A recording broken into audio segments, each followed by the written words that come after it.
Progress.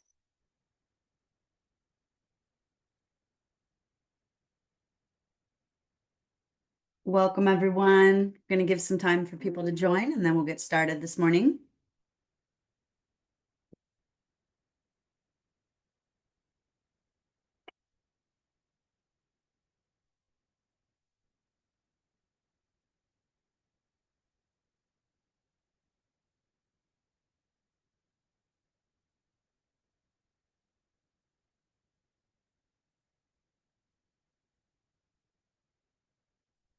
Right, people still joining. We're going to give it just about another minute before we get started.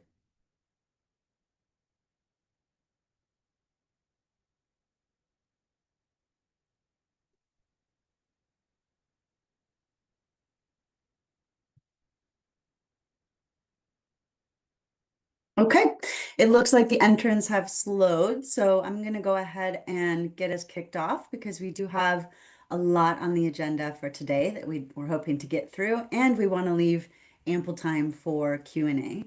So greetings, everyone. Thank you so much for joining us today. My name is Hilary Navarro, and I am the Chief Communications and Engagement Officer at Verra. And as usual in these webinars, I'll be keeping us on time and on track as we go through our agenda.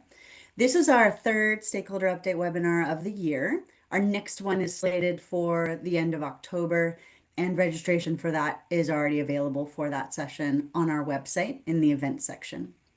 But before we get started, I do want to confirm that the recording and the slides from today's session, plus a recap email, will be shared with all registrants at the conclusion of the meeting. So there's no need for you to take frantic notes during the call. All right, so with that, let me briefly go over the agenda of today with you all. This is sort of the latest updates that we have from Verra to share. First, we're going to welcome Mandy with the CEO update. Then we will welcome Sinclair to talk us through the VCS version 5 update. And then she will also give an update on the VMD 55 data. Then we'll hand the floor over to Andrew, who will give us an update on Corsia Insurance. And then over to Justin for a quick update on project review timelines. And then we will close with Joe and a final digitalization update.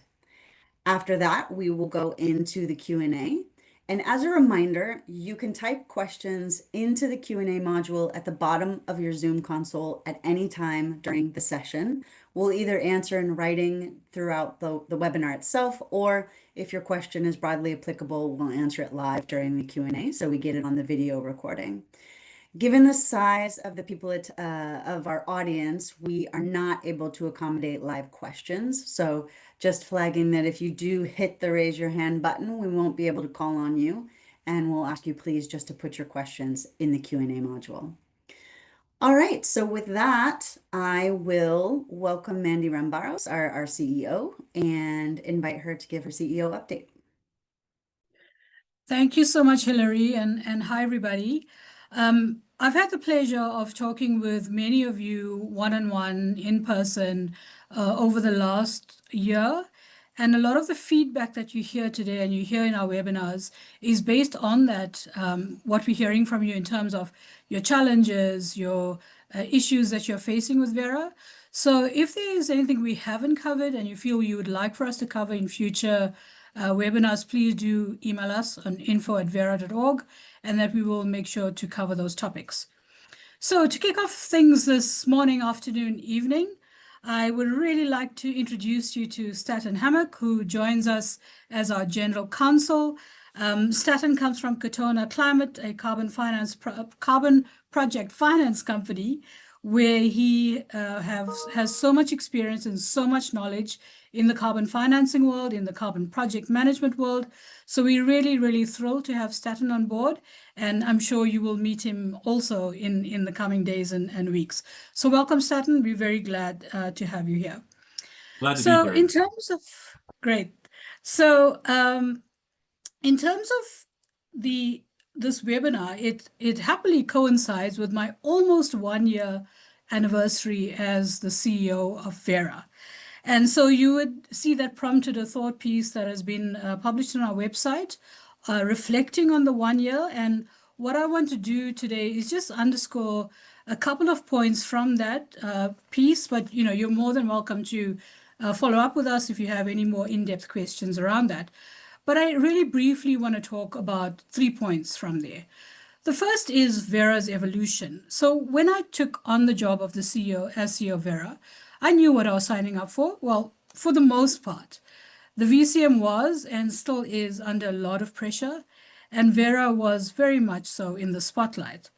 So over the last 12 months, we've been focused on driving fundamental transformation, focused on these 3 I's that you see in front of you: integrity, innovation, and impact.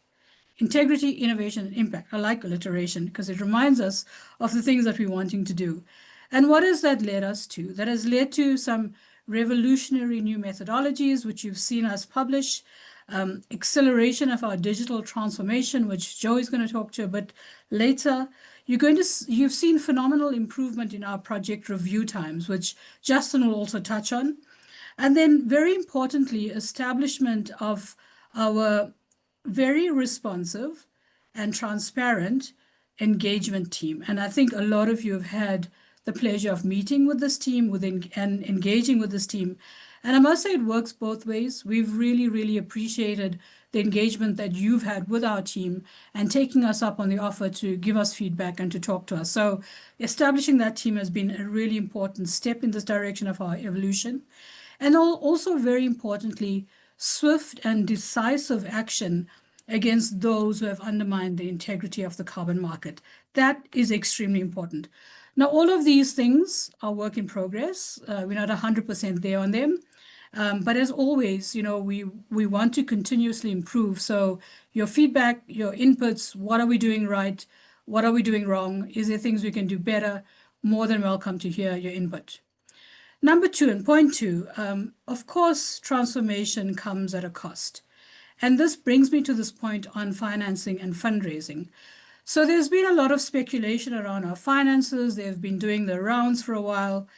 And let me address that while we are still putting the final touches on our 2024 annual report, I do want to talk about what we will be posting in there. So Verra did post a loss of $19.37 million in the 2024 year.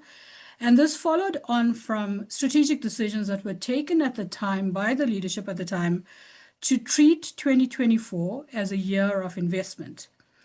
And I think, many people on this call, many organizations, many market analysts did a lot of analysis around where the market was trending, what it was going to do.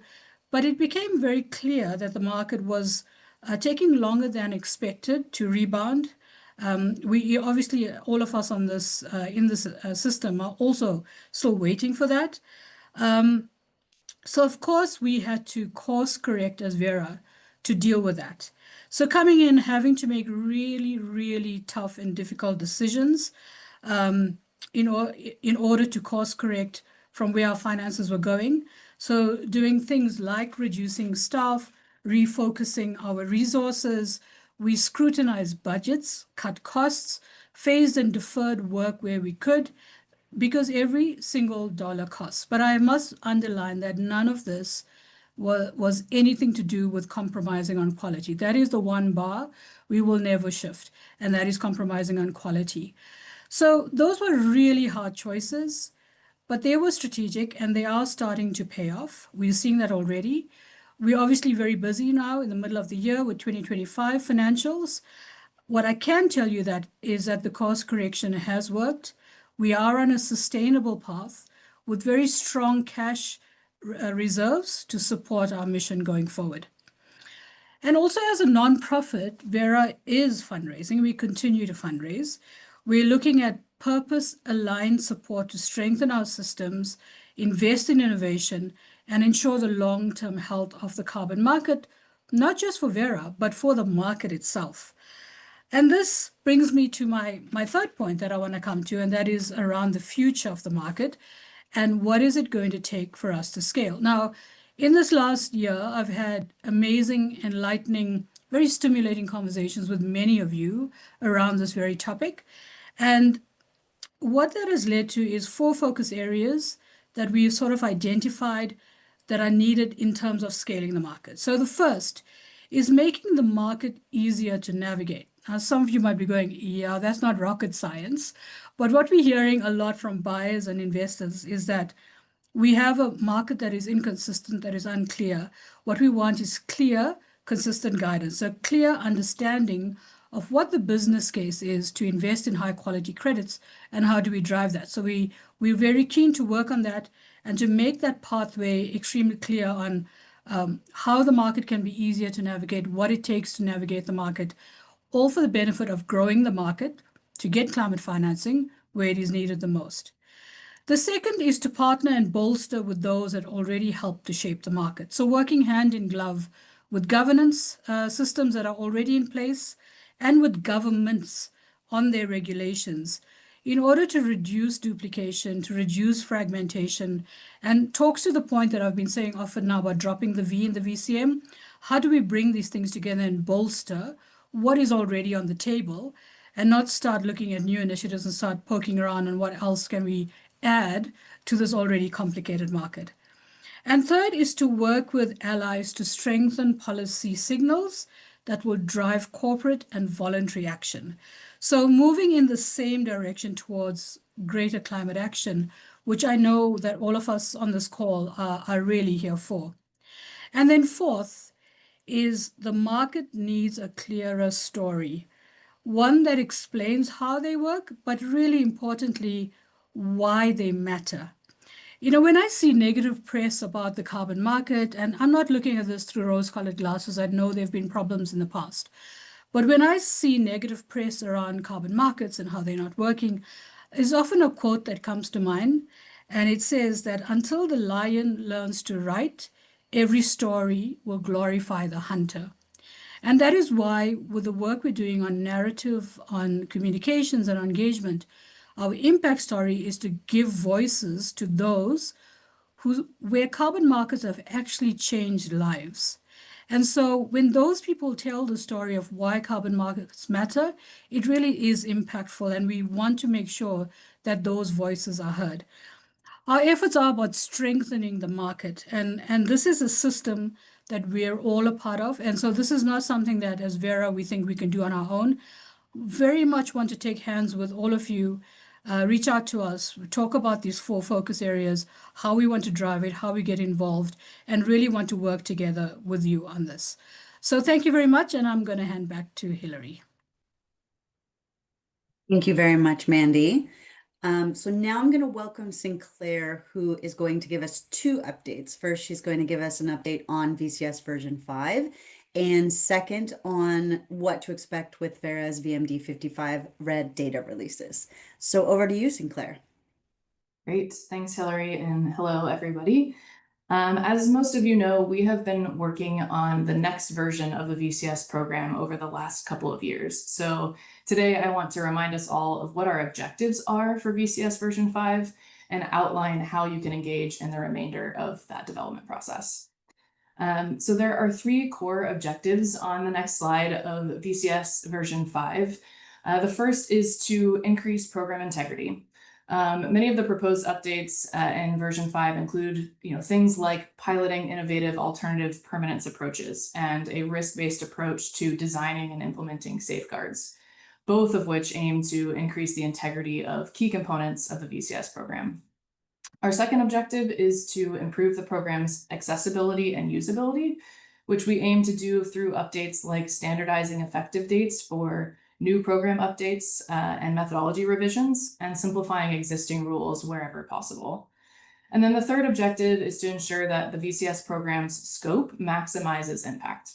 And this is exemplified through our proposed changes to Table 1 of the VCS standard, which pertains to activities that are eligible for crediting under the VCS program, particularly those related to renewable energy activities. Of course, the developments of VCS version 5 didn't just begin with the consultation we launched last month. There were several previous steps that got us to this point, and the initial step took place in early 2023 when we conducted a broad public consultation to help us establish our strategic vision and objectives for VCS version 5.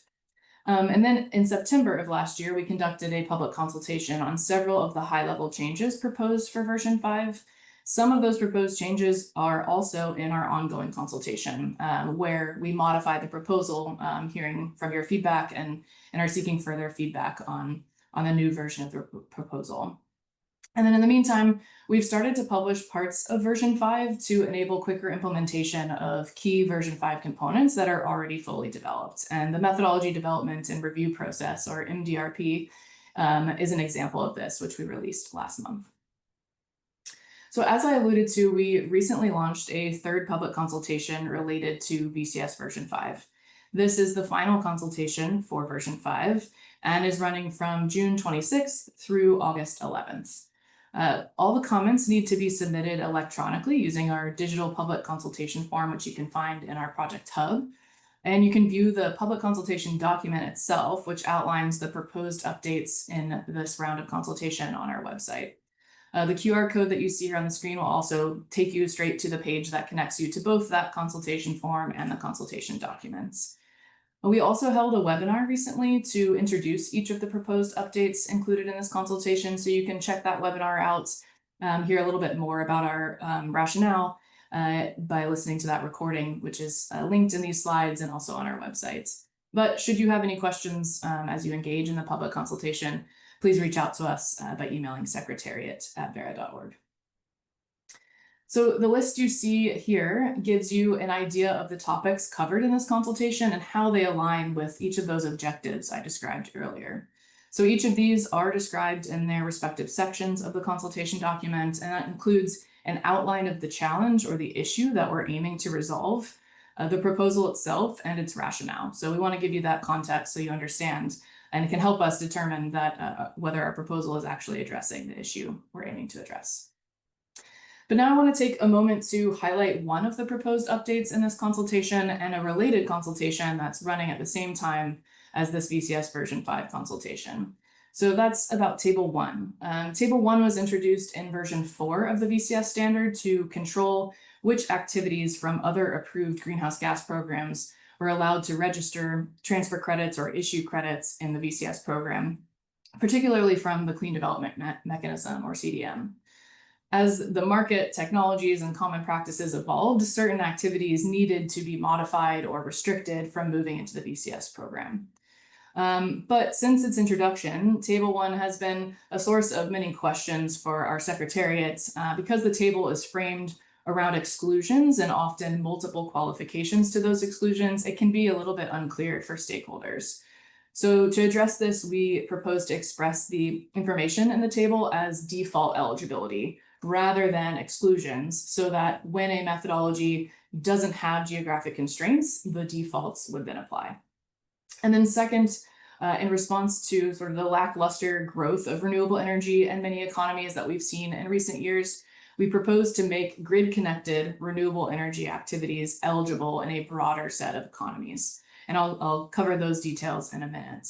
But finally, the other proposed changes for this table include restricting the eligibility of energy efficient lighting activities to only least developed countries, removing the exclusion for electricity transmission efficiency upgrades, and clarifying that HFC 23 destruction activities are eligible if they relate to destroying HFC 23 in end-use applications, as opposed to HFC 23 that was an industrial byproduct. And those details are detailed out in the consultation document. So one of the more prominent elements, though, in Table 1 was a restriction that limited crediting of grid-connected renewable energy activities to least developed countries, or LDCs. As we were developing Table 1, significant renewable deployment in some developing countries raised questions as to whether they needed carbon finance for deployment anywhere in the world. Though we have observed significant uptake of renewable energy in certain countries, minimal growth has occurred in many other countries. Most high-income economies, along with a select few upper-middle-income countries, have seen huge growth in renewables. But in the other upper-middle-income countries, along with lower-middle and low-income countries, have not seen that same amount of growth. Separately, the ICVCM has given feedback on the integrity of crediting renewable energy projects through its assessment of relevant methodologies. Notably, renewable credits are not approved for CCP labels, at this time. Even though the ICVCM rejected the existing methodologies, it also encouraged programs like Verra to find a way to incentivize more renewable growth, because the sector is key to meeting our climate targets, and we need to grow much faster than it currently is, and renewables currently are in many geographies. So in the meantime, Verra has updated multiple tools. We have VT 8 and 9 to replace CDM tools 1 and 2, VT 10 and 11 to replace CDM tools 5 and 7, to address the concerns from ourselves and ICVCM's assessment related to lacking additionality and robust quantification. Other enhancements have also been made over the last few years, including improvements to Verra's accreditation and assurance framework for VBBs, as well as in our review processes and increased review capacity to make sure that we're digging into these details of renewable projects.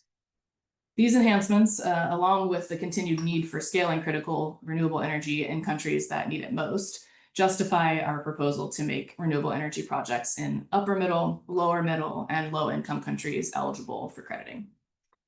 So this update will be conveyed through an update to both Table 1 in the VCS standard and in proposed revisions to CDM renewable energy methodologies. And ACM2 is the first example of this. So the public consultation on the revision to ACM2 is open now through the end of this month, through July 28th. This is just one topic, though, of many that are in the ongoing consultations.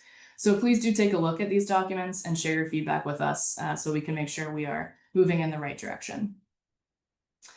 And then next, I'm going to shift gears just a little bit to talk about the latest on VMD 55 data. In April, we announced several updates related to allocated deforestation risk maps for use under the VCS methodology VM48, reducing emissions from deforestation and forest degradation, and its associated module VMD55 for estimating emission reductions from avoided unplanned deforestation. So at that time, we modified the way we provide key updates related to deforestation risk maps to provide more detailed information about the use of provisional maps and the final allocated deforestation risk maps and VMD55 compliant project baseline activity data. So I'm going to walk you through those modifications and then give an update on our phase 1 jurisdictions. So first, I'll talk about provisional data. The provisional data are lower resolution risk maps, which are made available during the final review of the VMD55 compliant data. Provisional data are open access and can be used to support project due diligence and evaluate the feasibility of registering a project using VMD55. We publish the estimated release dates for provisional data by jurisdiction on our website, which is what you can see on the right-hand side of the screen. And we encourage stakeholders to submit feedback on the provisional data, but we ask that you do so within 3 weeks of its release using our feedback form. And then this feedback will be reviewed and, where appropriate, incorporated prior to the release of the VMD55 compliant data. So then when it comes to VMD55 compliant data, those data will be finalized approximately 2 to 3 months after the release of the provisional open access data. Prior to finalizing the data, they need to go through third-party review. And if any issues are detected in the third-party review or from your stakeholder feedback, those issues will be listed on our website. And updates related to the development status of VMD55 compliant data are provided through a link in the jurisdictional timetable webpage that you can see here. When the VMD55 compliant data are finalized, they will be available in the project hub upon payments of the PATA fee. But note that the lower resolution data will also be updated when the data are finalized, and these will remain open access and be available for that due diligence process. So I also want to make a note related to change management and continual improvement when it comes to the operationalization of VM48 and VMD55. We are in the process of developing a formal framework to govern when and how final data are revised and improved.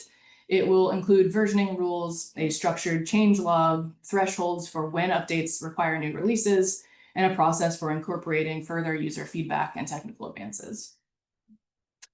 And then perhaps of most interest to our listeners today, I just want to share the latest on our risk map progress for phase 1 jurisdictions. As you can see here, and also reflected on the web pages I just mentioned, 2 jurisdictions in Brazil saw final data available in June. And provisional data for Peru was released at the end of June. Provisional data for 2 other Brazil jurisdictions are on track for release at the end of this month, and final data will be released for several other jurisdictions later in the quarter. Want to note also that a technical note describing the covariance, so the things that we're using to actually establish these risk maps, is provided with the VMD 55 compliant data. And we've also started to provide a brief technical note with the provisional data. Those were shared last week for all provisional data currently available. So please stay tuned on our progress, and we definitely recommend bookmarking the timetable webpage for the latest information.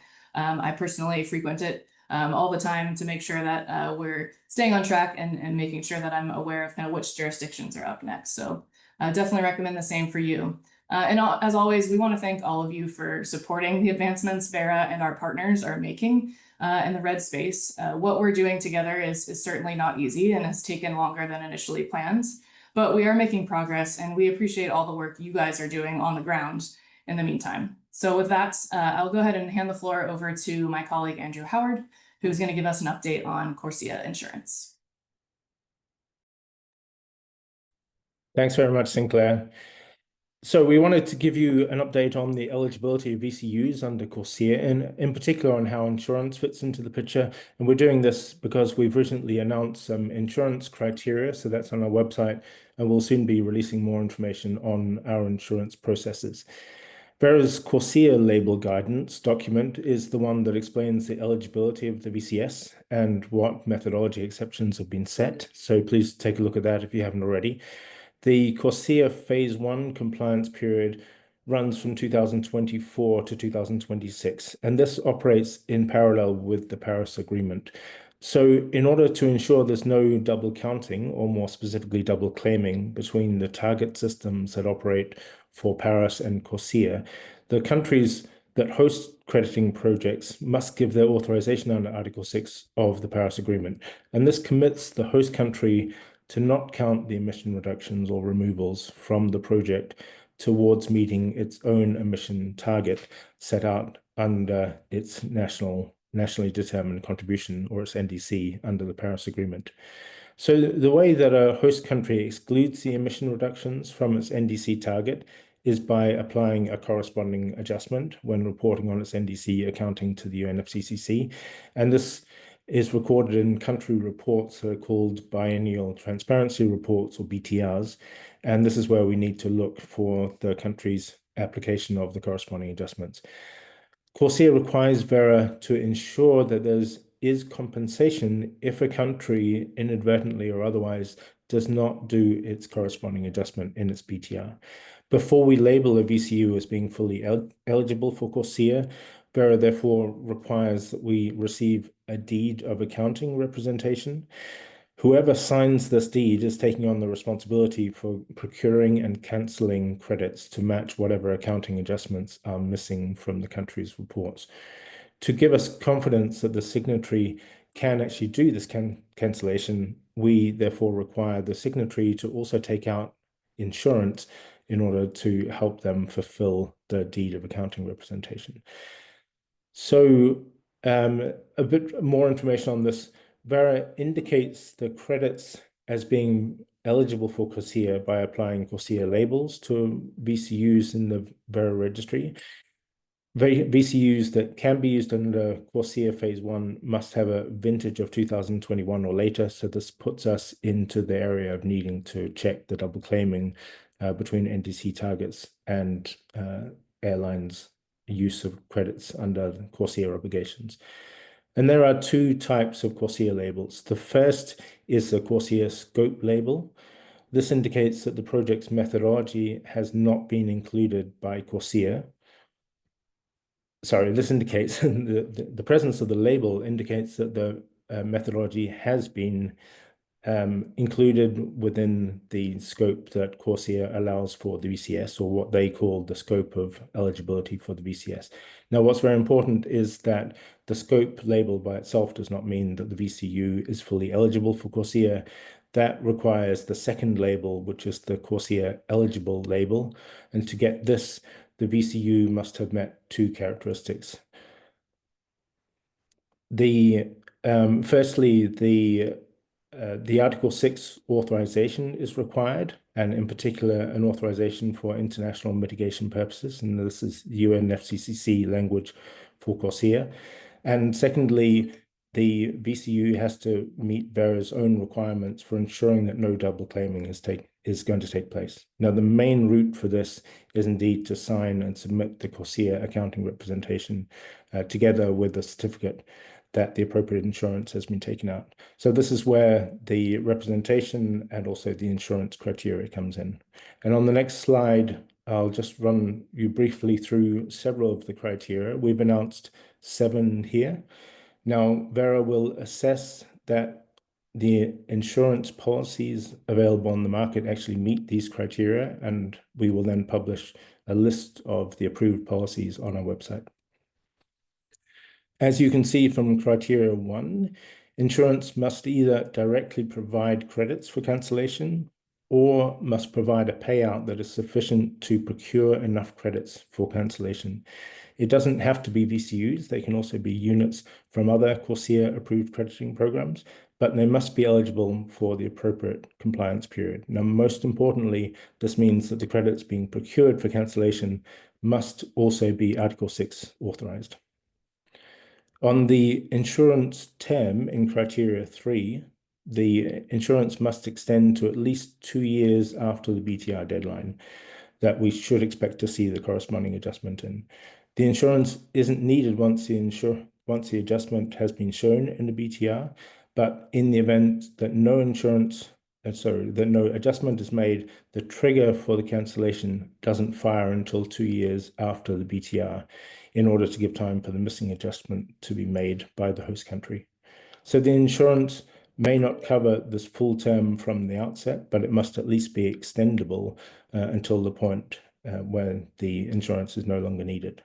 And finally, on criteria 4, this deals in particular with cases like insolvency of the insurance policy holder. If they're no longer able to receive payment for the cancellation, the insurance provider must have a system for effecting the cancellation, such as through appointing a third-party administrator that can receive the payment and undertake the cancellation.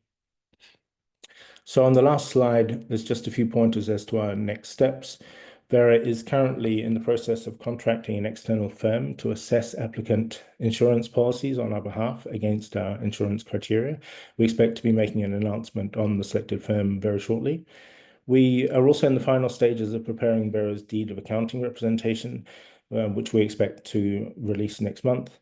And lastly, regarding Verra's approval of the first insurance policies, this will, of course, depend on the nature of the insurance policies to be submitted, but we are hopeful that the first policies will be approved as soon as possible within the 3rd quarter of this year. So thanks for your attention, and we'll be happy to take any questions later on this. Next up, Justin will give a brief update on Verra's project reviews. Great, thanks, Andrew. So instead of going through graphs like I've done the last few webinars, today I wanted to actually zoom in on a few specific project examples for you all. So first up, we have the Tond Tanga project in Burkina Faso, which is actually the first project to register under our ICVCM approved afforestation, reforestation, and revegetation methodology, fondly known as VM47.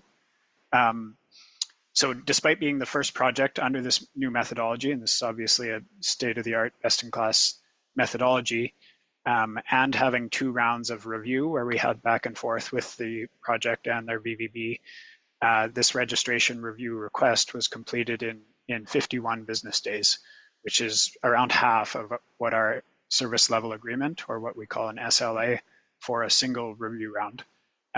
So this is an example of how we're upholding quality, but also significantly improving efficiency of our review processes. The second example I wanted to highlight is a cook stove project in South Africa. This was actually the 6th verification review request for this project. So the project has gone through a number of cycles, and we commonly see these, annual or biannual review cycles for cook stove-like projects.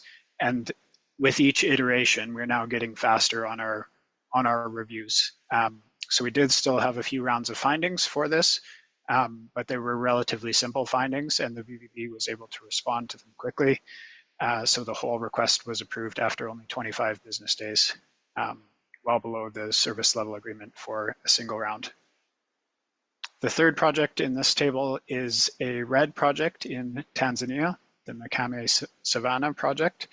And this is a project that's certified under both Verra's Verified Carbon Standard, or VCS, and our Community Climate and Biodiversity Standard, CCB. And this project verification request, again, despite the complexity of the project and using 2 standards, was completed in 50 business days below our SLA. And then the final example I wanted to highlight, which segues into Joe, who will speak next, is Project Reignite. So this project was actually the first biochar project registered under Verra's VM44 methodology. And it includes 5,000 farms in India that are using biochar to increase their carbon sequestration and their agricultural productivity. The exciting thing for us, in addition to these impacts on the ground, is that they used, oh, sorry, I just realized my camera's not working. Is this project used the digital submission tools that are available on the Project Hub in this most recent verification request. So this project did a digital reporting and digital verification and submitted to us for our new digital project review process. And this enabled significant responsiveness and support to the team. The proponent also mentioned that the Project Hub interface helped them with their first verification as a new user on a new methodology, because they didn't have to worry about which template to use or what instructions to follow. It was all kind of step-by-step laid out in the Project Hub, and our team was able to support them with making sure that that platform was working quickly. So they got the first review back within 1 month, and then once they responded, the second review was actually completed in 1 week. So again, multiple rounds of review completed within the SLA for what would normally be a single round for us to send a review request out. So those are just a few quick examples. We have many, many more, but we wanted to pick a few real world examples to highlight that we are doing what we can to ensure quality while also being efficient in our review processes. So I'd just like to close with a couple pointers on how you can get your project review to move smoothly through the process. And the main things you can do are double check all your documents, make sure they're complete and that they properly describe the work you're doing on the ground.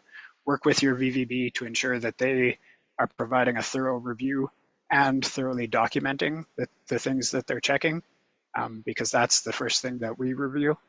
And if you're unclear about any interpretations, just reach out and ask us. We're happy to provide those. And then we're starting to publish more frequently asked questions to help other people benefit from any of those same interpretation questions. So with that, I'll hand it over to Joe to go into the latest on Verra's digitization efforts. Great. Well, thank you, Justin. I really love hearing directly from our stakeholders about the tangible benefits they're experiencing from our digital solutions. And how about that quote Justin shared about how the Project Hub broke the barrier to entry into the carbon market? I mean, that really is a powerful statement to the impact of our work. And as I'm sure each of you are hearing across the industry, it's clear that migrating to digital systems and processes is no longer optional. It really is expected. And I'm excited about the opportunity to discuss our digitization efforts with you and share the progress we're making, along with the continuous improvements that are driving real change. So with that, let's start with an overview of Verra's digital platform. So we created this diagram to hopefully provide a little bit easier to understand view of all the work that we're accomplishing. So at its core there, you can see the Project Hub offers an expanded suite of digital tools and capabilities designed to make engaging with Verra more seamless and efficient. So if we go to the upper left-hand box, you'll find our digital project submission tool, which Justin alluded to, which now supports 21 digitized methodologies across VCS, CDM, plastic, and SD Vista programs, with 3 more coming soon. The project submission tool enables the entry of project description document, validation, monitoring, and verification reports, including meth-specific templates. It's a choice. Data can be entered manually in the tool and also provided via API, which we believe is a key future capability that many are looking for. Also, a key feature of the submission tool is the calculation engine that we developed, which quantifies emission reduction and removals with precision and consistency. Several stakeholders have shared positive feedback on the tool's ability to help identify ERR calculation errors prior to project submission, helping to improve accuracy and reduce delays, which I think we're all in favor of. So going to the lower left box, we're piloting a new digital project review process aimed at automating and streamlining administrative steps. So this initiative is going to help design, it's designed to enhance processing efficiency and foster better collaboration among Verra staff, many of you as project proponents and VBBs as well. The result will be a digitized project review report that automates review rounds, provides real-time status updates, and stores data for future analysis.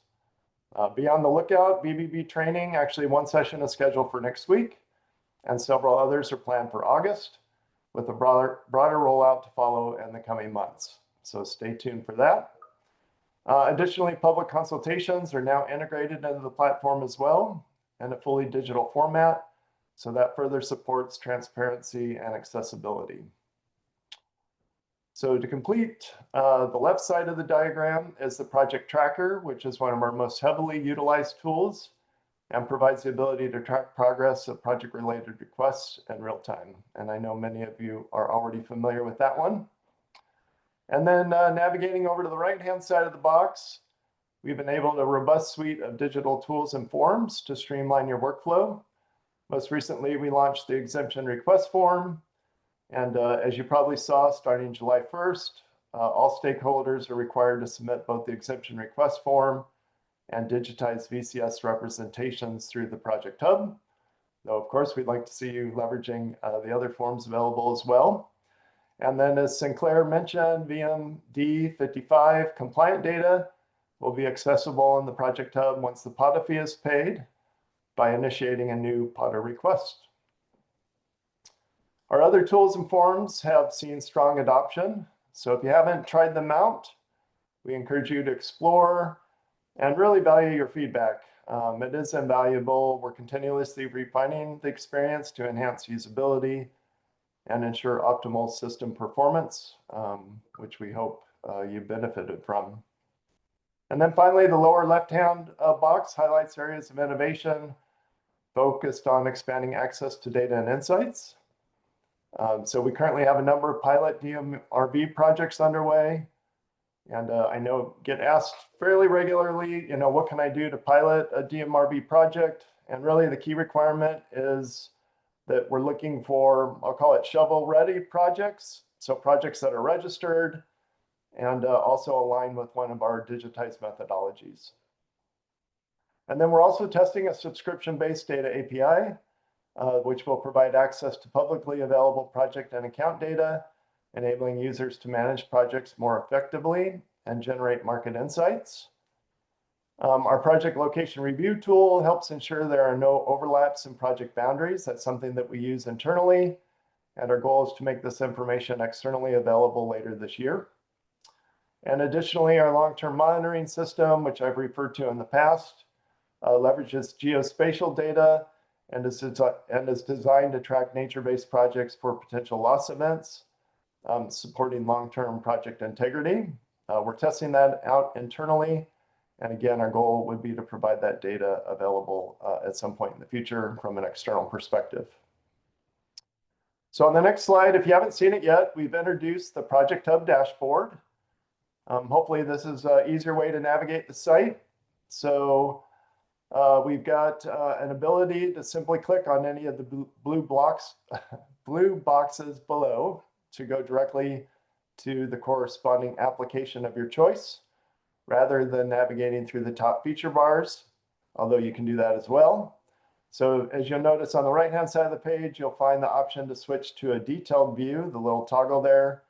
That provides visibility into key actions. So for instance, you can see the number of forms that you've submitted or currently have in draft. And then for easy navigation, the home icon on the left side of the screen there lets you return to the dashboard, excuse me, to the dashboard anywhere with your Project Hub journey. So would love your feedback on that as well, so that we can continue to enhance the experience of navigating the Project Hub.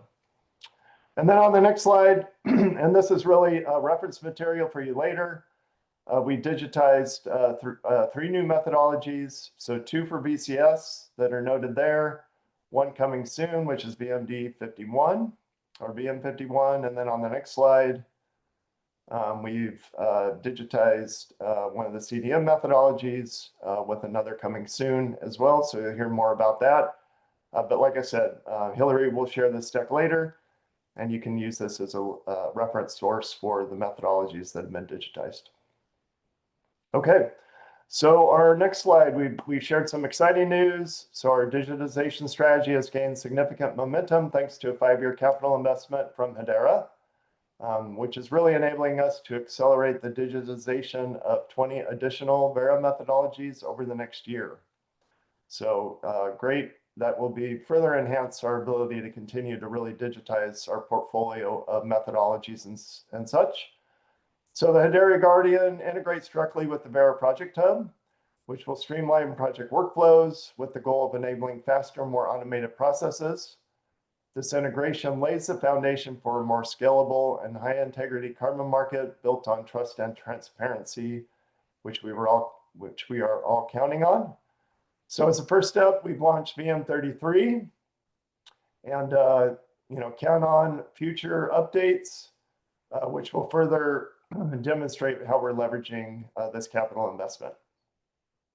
And finally, we scheduled, excuse me, a webinar for next Wednesday. You're invited to join us to learn more about our ongoing digitization efforts.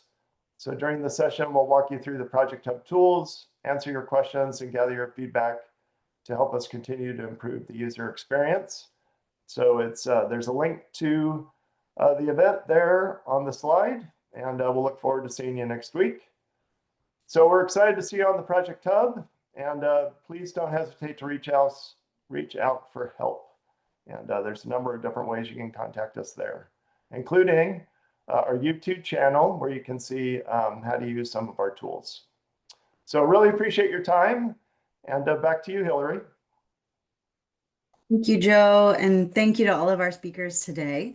So we are now going to hop into the Q&A section, try to answer as many questions as we can. Just as a reminder, you can type any questions you have in the Q&A section located at the bottom of your Zoom console. So it looks like to start, we've got a couple of questions for you, Sinclair. So question number 1, how does Verra view the current development of the European Commission's roadmap towards nature credits? And are there any European biodiversity credits in the pipeline yet? Yes, thanks for this question. So yeah, first of all, Verra certainly commends any government or group putting together this type of roadmap. I think it's great to see, especially in biodiversity, but certainly in climate as well. We do need that policy infrastructure in place to ensure that we can actually meet our targets. So I definitely commend the EU on this work.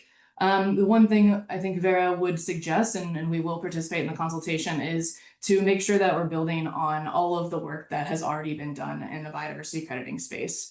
There are a lot of standards and methodologies already out there and sort of underway in their testing phases or beyond. And so I certainly encourage the EU to build upon that and not start from scratch. And we're happy to help in that process.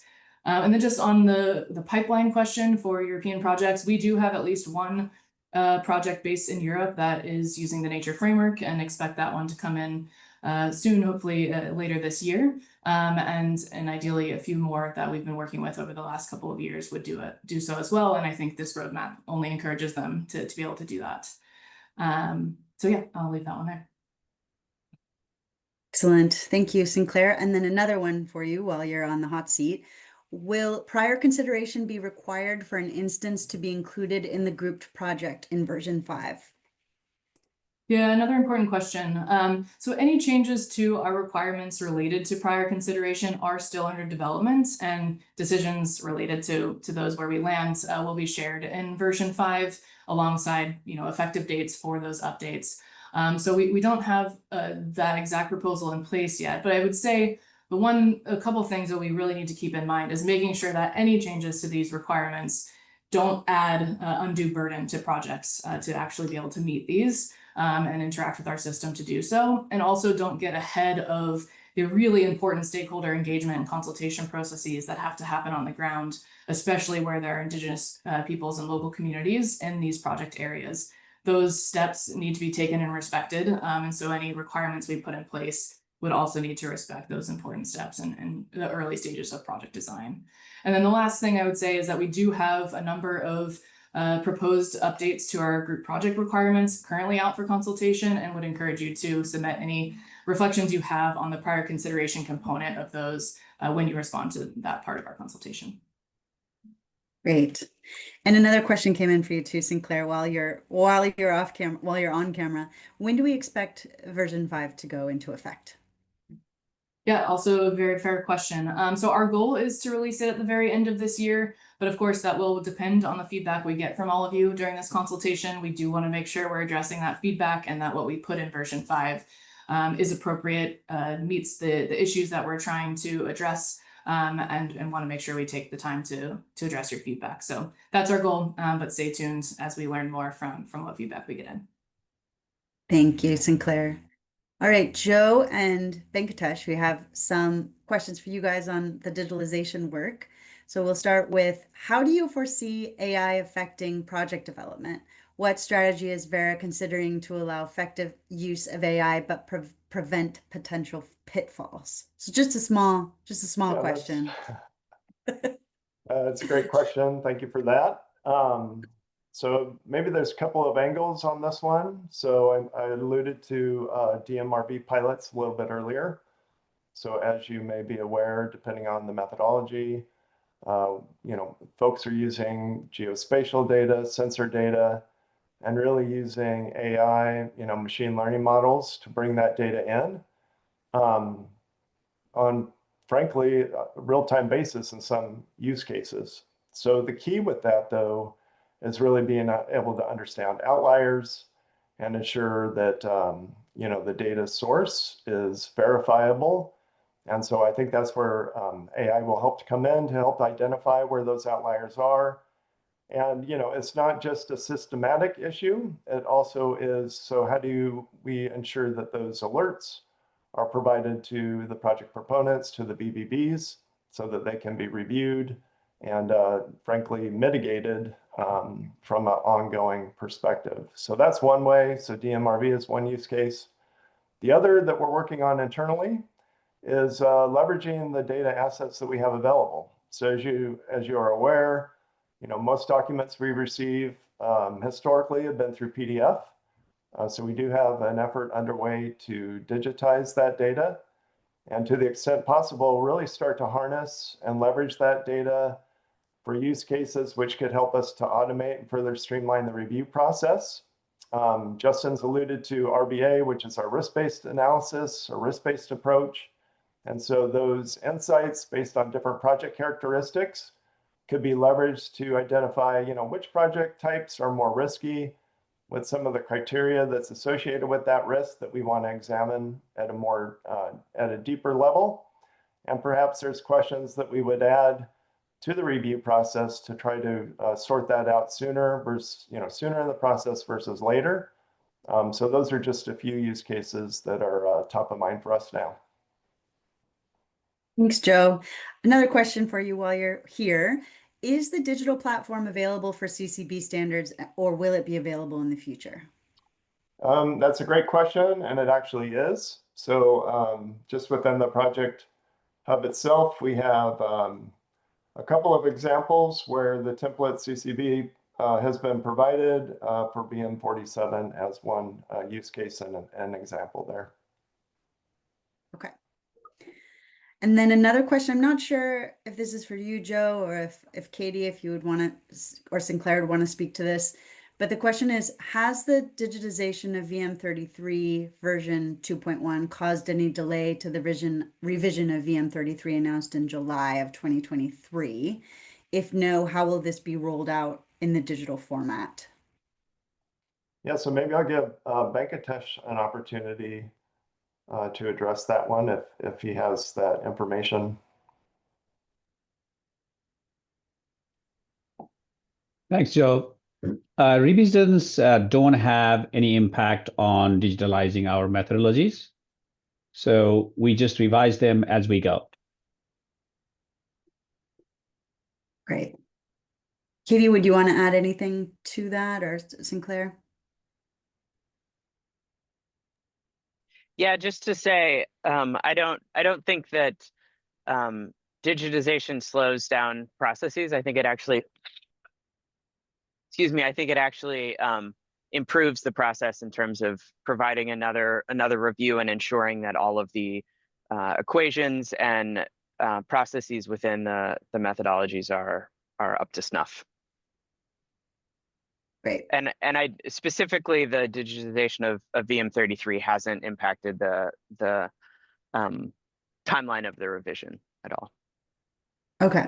And I'm not sure if we've answered his question on how, so if no, how will this be rolled out in the digital format?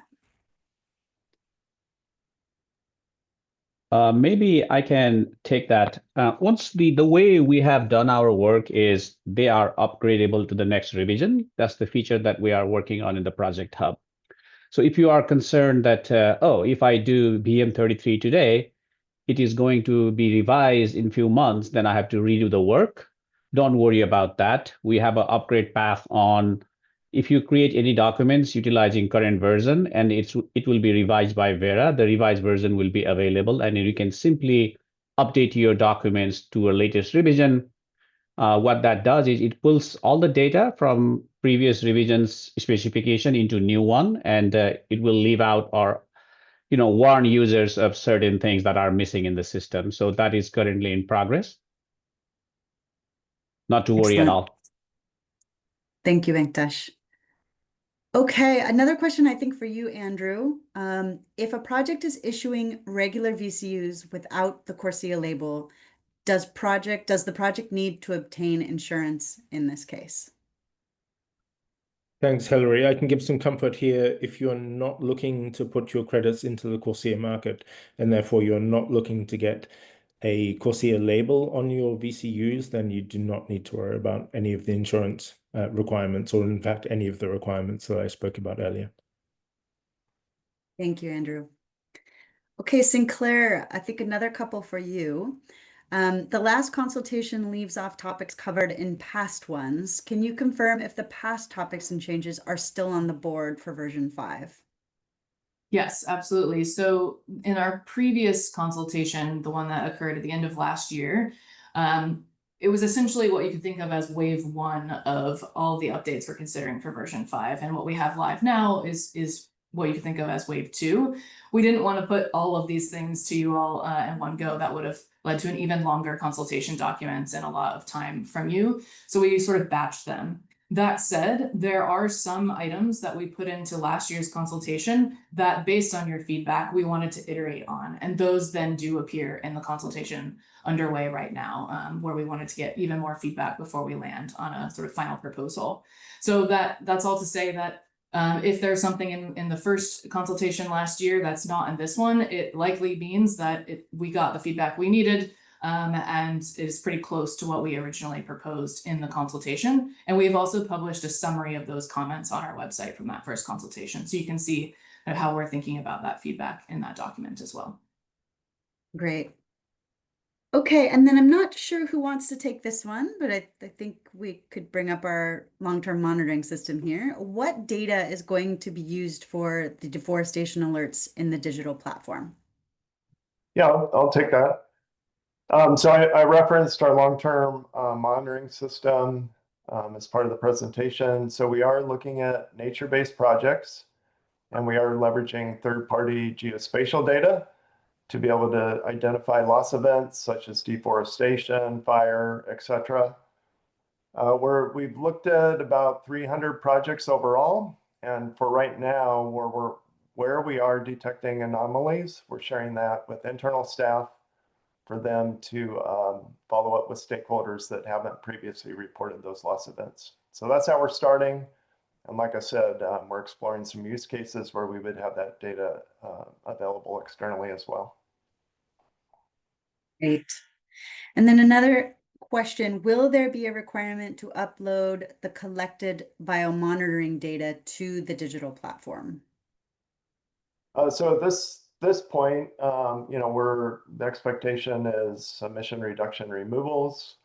Certainly, for those folks leveraging capabilities around digital monitoring, reporting, and verification, that's the type of data that would be provided. So I would say in the short term, processes continue as is, but certainly as you have access to more robust data, I think that just further helps to justify the carbon offsets that are producible. And so I would encourage the use of that data as appropriate. Great. Thank you, Joe. So that ends the questions we have, and it also ends our time. So perfect ending today. Again, I want to thank everyone for attending. We will send all the follow-up materials and reference materials to you, anyone who registered in an email within the next few days. And thank you very much for your time, and hope to see you at our next webinar at the end of October. Have a great day, everyone.